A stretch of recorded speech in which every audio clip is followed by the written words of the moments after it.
بسم الله الرحمن الرحيم ياسين والقرآن الحكيم إنك لمن المرسلين على صراط مستقيم تنزيل العزيز الرحيم لتنذر قوما ما أنذر آباؤهم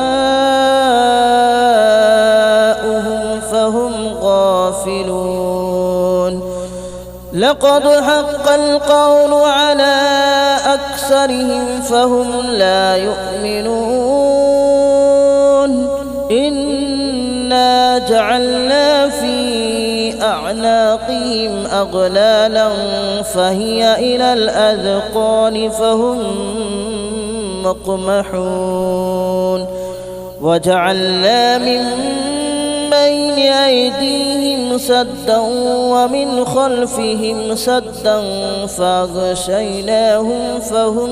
لا يبصرون وسواء عليهم أنذرتهم أم لم تنذرهم لا يؤمنون إنما تنذر من اتبع الذكر وخشي الرحمن بالغيب فبشره بمغفرة وأجر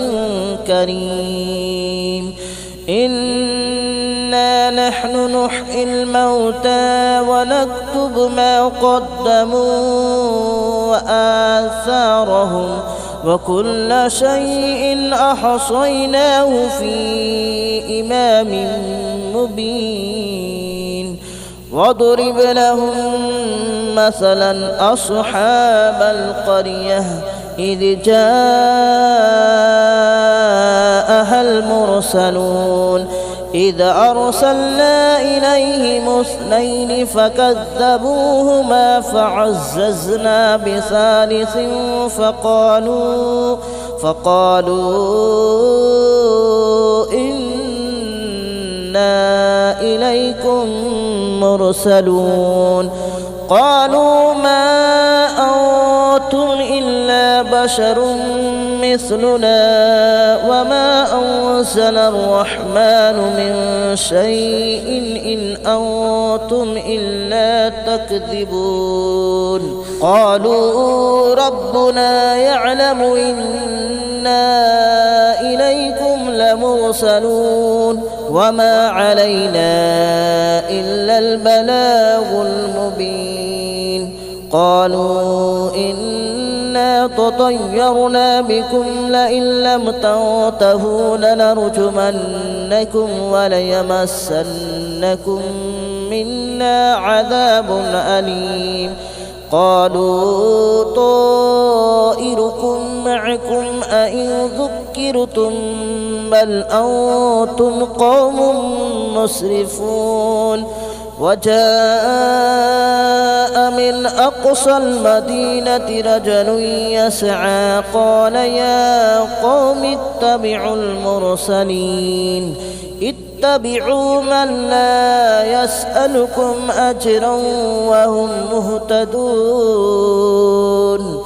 وما لي لا أعبد الذي فطرني وإليه ترجعون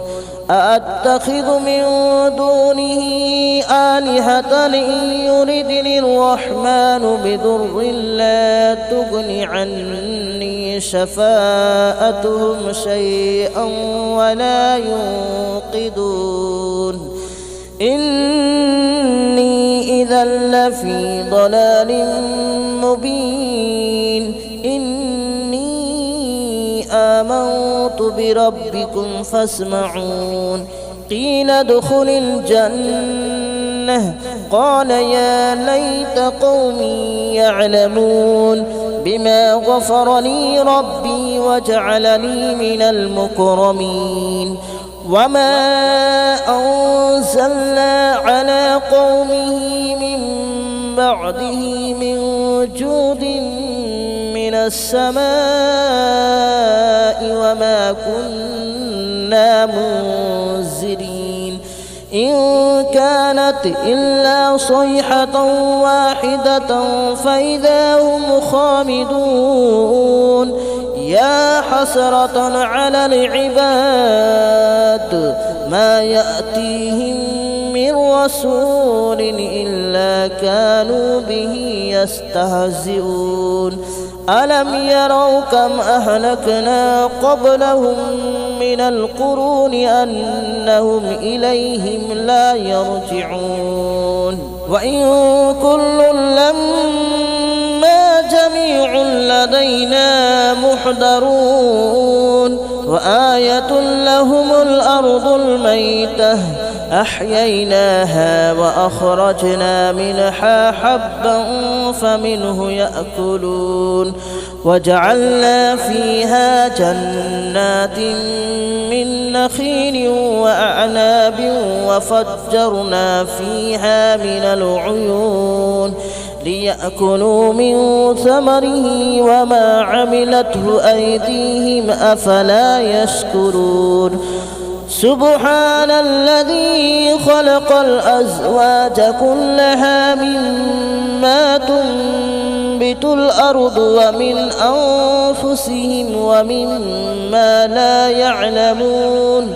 وآية لهم الليل نسلخ منه النهار فإذا هم مظلمون والشمس تجري لمستقر لها ذلك تقدير العزيز العليم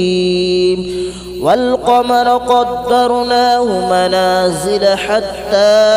عاد كالعرجون القديم لا الشمس ينبغي لها أن تدرك القمر ولا الليل سابق النهار وكل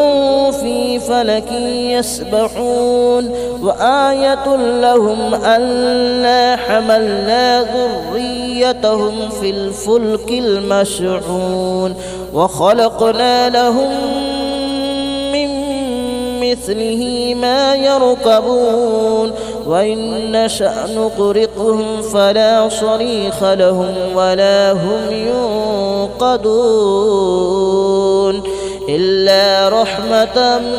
منا ومتاعا إلى حين وإذا قيل لهم اتقوا ما بين أيديكم وما خلفكم لعلكم ترحمون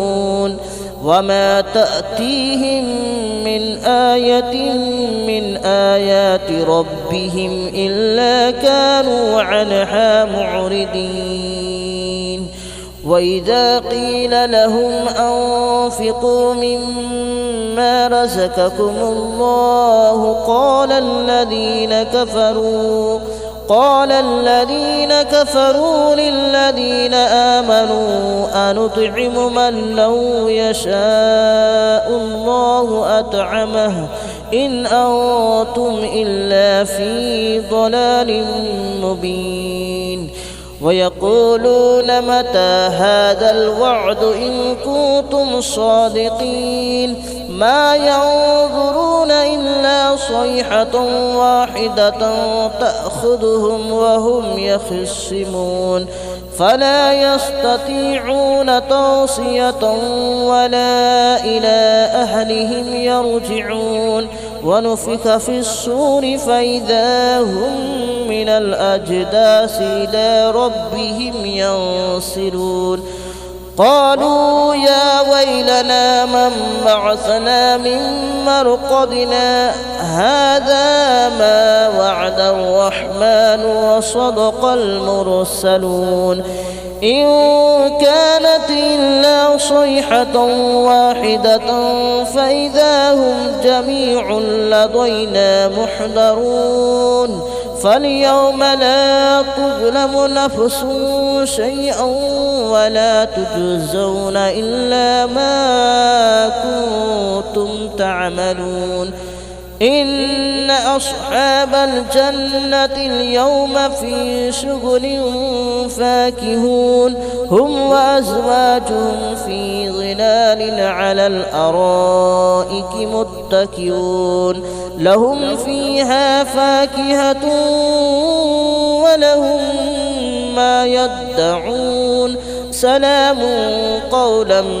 من رب رحيم وامتازوا اليوم أيها المجرمون ألم أعهد إليكم يا بني آدم ألا تعبدوا الشيطان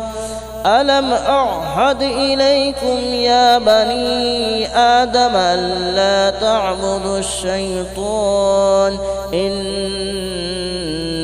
لكم عدو مبين وأن اعبدوني هذا صراط مستقيم ولقد أضل منكم جبلا كثيرا أفلم تكونوا تعقلون هذه جهنم التي كنتم توعدون اصلوها اليوم بما كنتم تكفرون اليوم نختم على أفواههم وتكلمنا أيديهم وتشهد أرجلهم بما كانوا يكسبون ولو نشاء لطمسنا على أعينهم فاستبقوا الصراط فأنى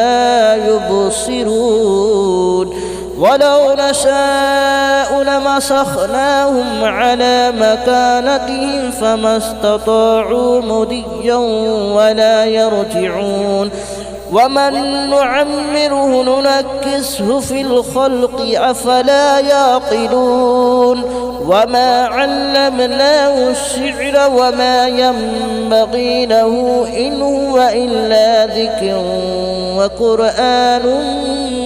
مبين لينذر من كان حيا ويحق القول على الكافرين أولم يروا أنا خلقنا لهم مما عملت أيدينا أنعاما فهم لها مالكون وذللناها لهم فمنها ركوبهم ومنها يأكلون ولهم فيها منافع ومشارب أفلا يشكرون واتخذوا من دون الله آلهة لعلهم ينصرون لا يستطيعون نصرهم وهم لهم جند محضرون فلا يحزنك قولهم إنا نعلم ما يسرون وما يعلنون أولم يرى الإنسان أنا خلقناه من نطفة فإذا هو خصيم مبين وضرب لنا مثلا ونسي خلقه قال من يحيي العظام وهي رميم قل يحييها الذي أنشأها أول مرة وهو بكل خلق عليم الذي جعل لكم من الشجر الأخضر نارا فإذا أنتم منه توقدون أوليس الذي خلق السماوات والأرض بقادر على أن يخلق مثلهم بلى وهو الخلاق العليم إنما أمره إذا أراد شيئا أن يقول له كن فيكون فسبحان الذي بيده ملكوت كل شيء وإليه ترجعون. بسم الله الرحمن الرحيم. الرحمن علم القرآن خلق الإنسان علمه البيان. الشمس والقمر بحسبان والنجم والشجر يسجدان. والسماء رفعها ووضع الميزان ألا تطغوا في الميزان وأقيموا الوزن بالقسط ولا تخسروا الميزان. والأرض وضعها للأنام فيها فاكهة والنخل ذات الأكمام والحب ذو العصف والريحان. فبأي آلاء ربكما تكذبان. خلق الإنسان من صلصال كالفخار وخلق الجان من مارج من نار. فبأي آلاء ربكما تكذبان. رب المشرقين ورب المغربين. فبأي آلاء ربكما تكذبان. مرج البحرين يلتقيان بينهما برزخ لا يبغيان. فبأي آلاء ربكما تكذبان. يخرج منهما اللؤلؤ والمرجان. فبأي آلاء ربكما تكذبان. وله الجوار المنشآت في البحر كالأعلام. فبأي آلاء ربكما تكذبان. كل من عليها فان ويبقى وجه ربك ذو الجلال والإكرام. فبأي آلاء ربكما تكذبان. يسأله من في السماوات والأرض كل يوم هو في شأن. فبأي آلاء ربكما تكذبان. سنفرغ لكم أيها الثقلان. فبأي آلاء ربكما تكذبان. يا معشر الجن والإنس إن استطعتم أن تنفذوا من أقطار السماوات والأرض فانفذوا لا تنفذون إلا بسلطان. فبأي آلاء ربكما تكذبان. يرسل عليكما شواظ من نار ونحاس فلا تنتصران. فبأي آلاء ربكما تكذبان. فإذا انشقت السماء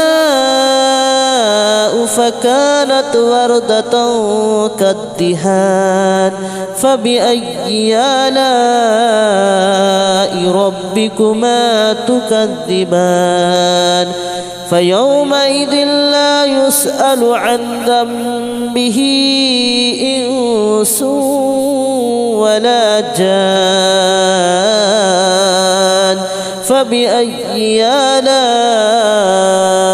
ربكما تكذبان يعرف المجرمون بسيماهم فيؤخذ بالنواصي والأقدام فبأي آلاء ربكما تكذبان هذه جهنم التي يكذب بها المجرمون يطوفون بينها وبين حميم آن فبأي آلاء ربكما تكذبان ولمن خاف مقام ربه جنتان فبأي آلاء ربكما تكذبان ذواتا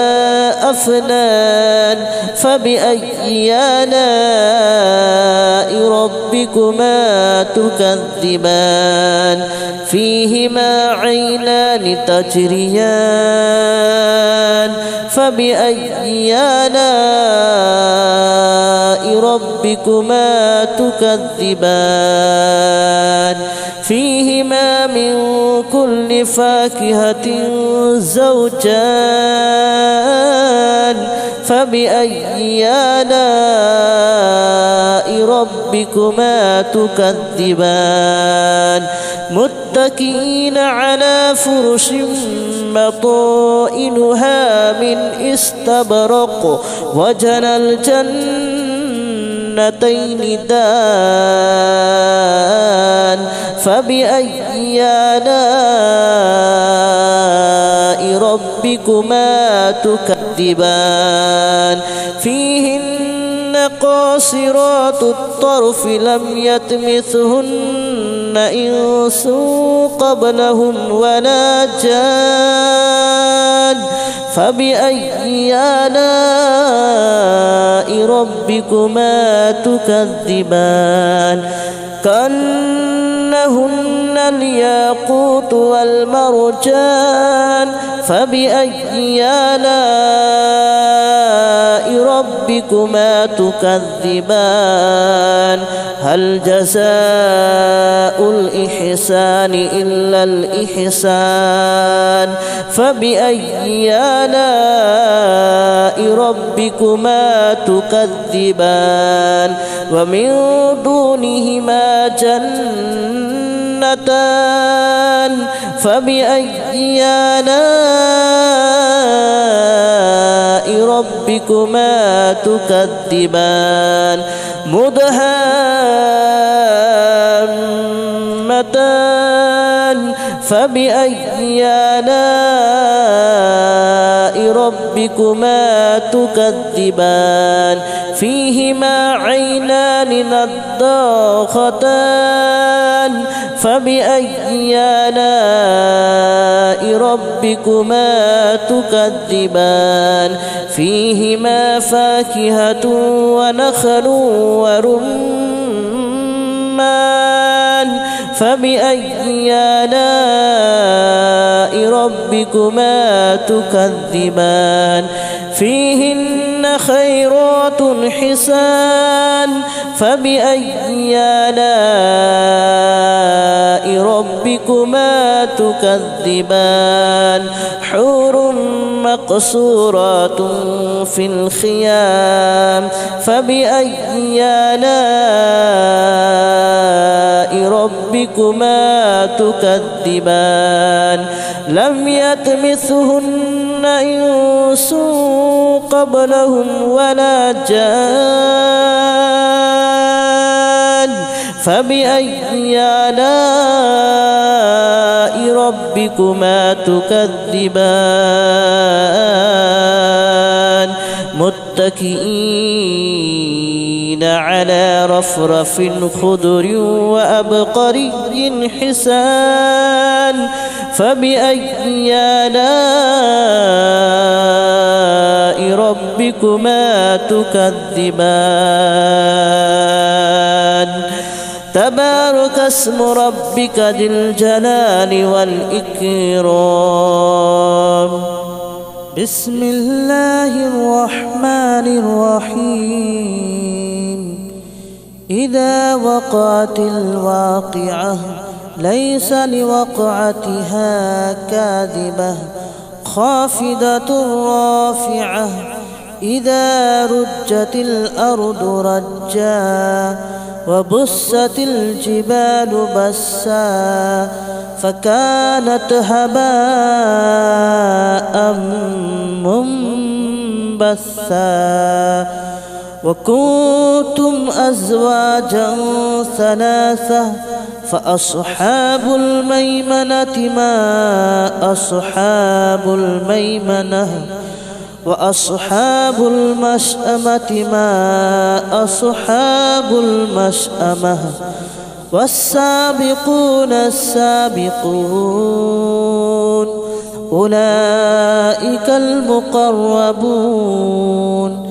في جنات النعيم ثلة من الأولين وقليل من الآخرين على سرر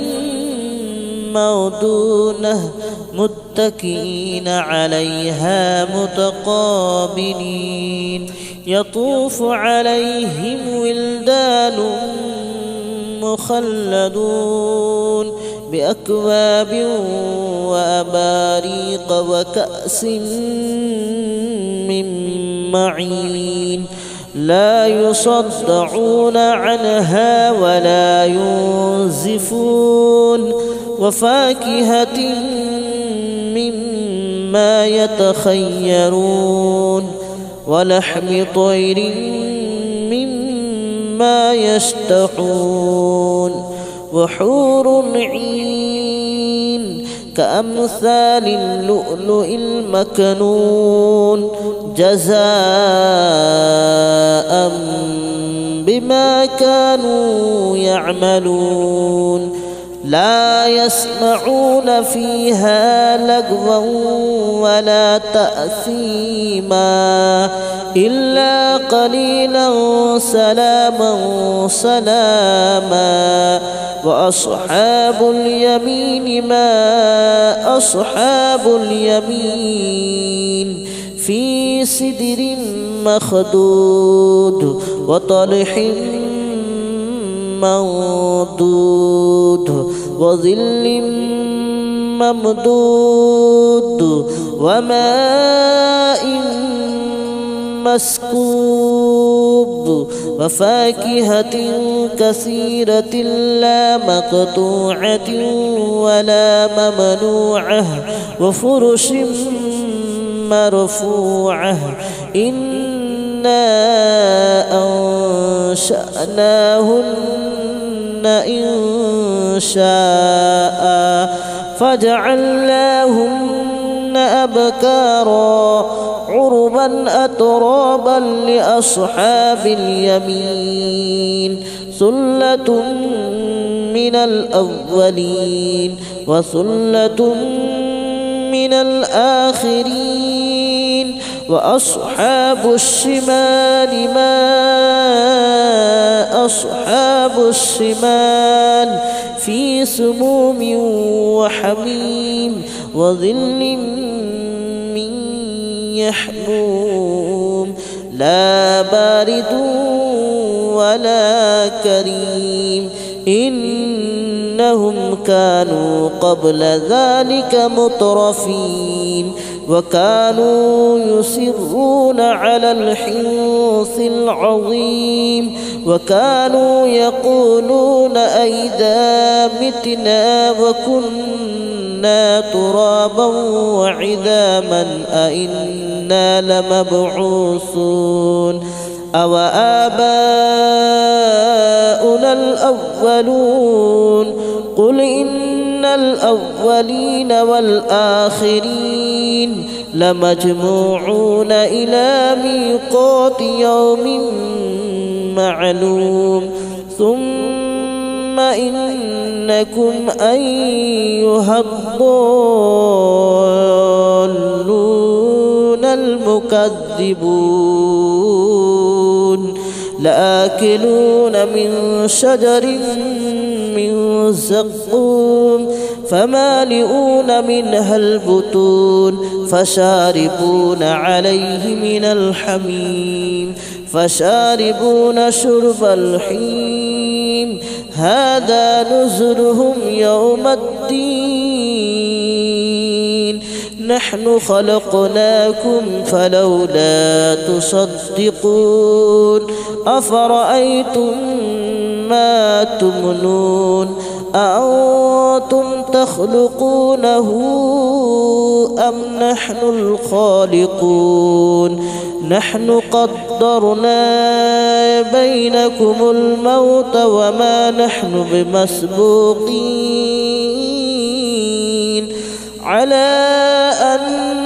نبدل أمثالكم وننشئكم فيما لا تعلمون ولقد علمتم النشأة الأولى فلولا تذكرون أفرأيتم ما تحرثون أأنتم تزرعونه أم نحن الزارعون لو نشاء لجعلناه هطاما فظلتم تفكهون إنا لمغرمون بل نحن محرومون أفرأيتم الماء الذي تشربون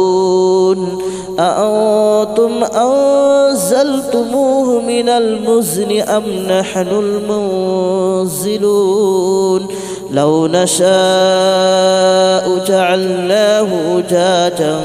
فلولا تشكرون أفرأيتم النار التي تورون أأنتم أنشأتم شجرتها أم نحن المنشئون نحن جعلناها تذكرة ومتاعا للمتقين نحن جعلناها تذكرة ومتاعا للمقوين فسبح باسم ربك العظيم فلا أقسم بمواقع النجوم وإنه لقسم لو تعلمون عظيم إنه لقرآن كريم في كتاب مكنون لا يمسه إلا المطهرون تنزيل من رب العالمين أفبهذا الحديث أنتم مدهنون وتجعلون رزقكم أنكم تكذبون فلولا إذا بلغت الحلقوم وأنتم حينئذ تنظرون ونحن أقرب إليه منكم ولكن لا تبصرون فلولا إن كنتم غير مدينين ترجعونها إن كنتم صادقين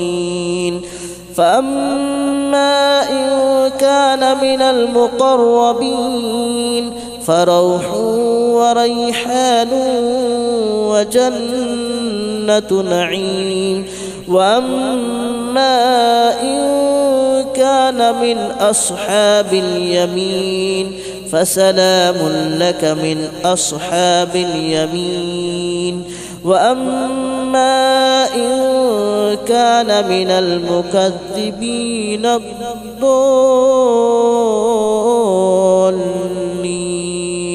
فنزل من حميم وتصلية جحيم. إن هذا لهو حق اليقين. فسبح باسم ربك العظيم. بسم الله الرحمن الرحيم. تبارك الذي بيده الملك وهو على كل شيء قدير. الذي خلق الموت والحياة ليبلوكم أيكم أحسن عملا وهو العزيز الغفور. الذي خلق 7 سماوات طباقا ما ترى في خلق الرحمن من تفاؤت فارجع البصر هل ترى من فطور ثم ارجع البصر كرتين ينقلب إليك البصر خاسئا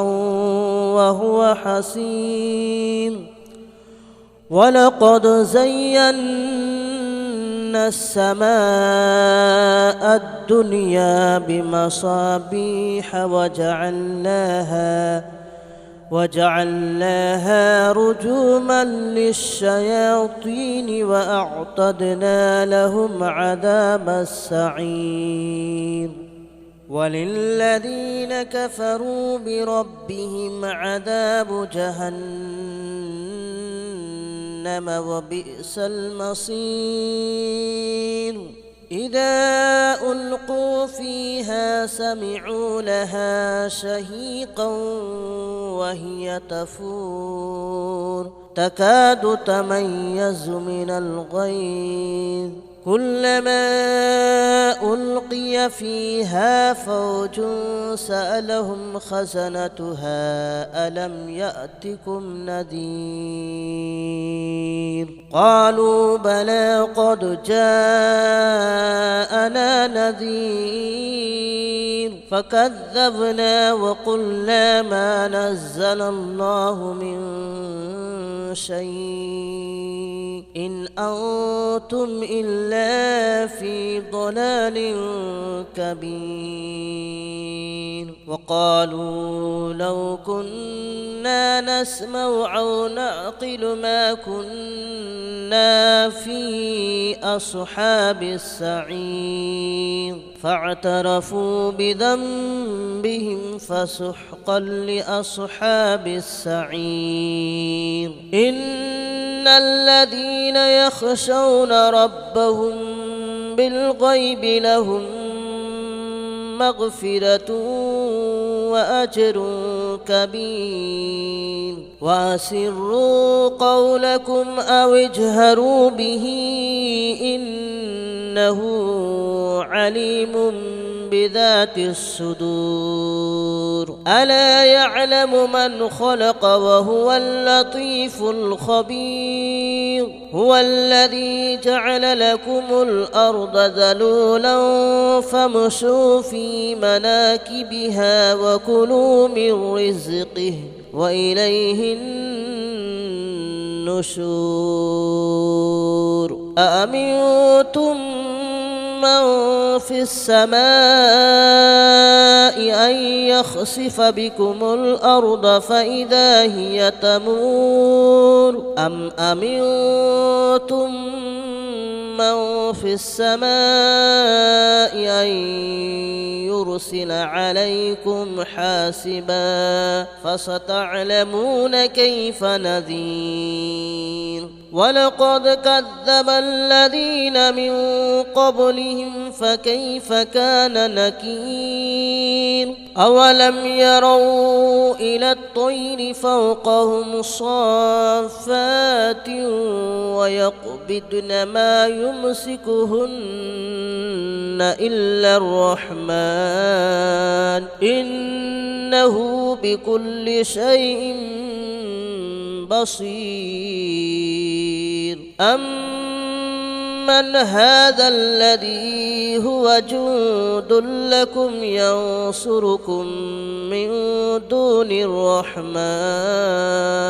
إن الكافرون إلا في غرور أمن هذا الذي يرزقكم إن أمسك رزقه بل لجوا في عتو ونفور أفمن يمشي مكبا على وجهه أهدى أمن يمشي سويا على صراط مستقيم قل هو الذي أنشأكم وجعل لكم السمع والأبصار والأفئدة قليلا ما تشكرون قل هو الذي ذرأكم في الأرض وإليه تحشرون ويقولون متى هذا الوعد إن كنتم صادقين قل إنما العلم عند الله وإنما أنا نذير مبين فلما رأوه زلفة سيئت وجوه الذين كفروا وقيل هذا الذي كنتم به تدعون قل أرأيتم إن أهلكني الله ومن معي أو رحمنا فمن يجير الكافرين من عذاب أليم قل هو الرحمن آمنا به وعليه توكلنا فستعلمون من هو في ضلال مبين قل أرأيتم إن أصبح ماؤكم غورا فمن يأتيكم بماء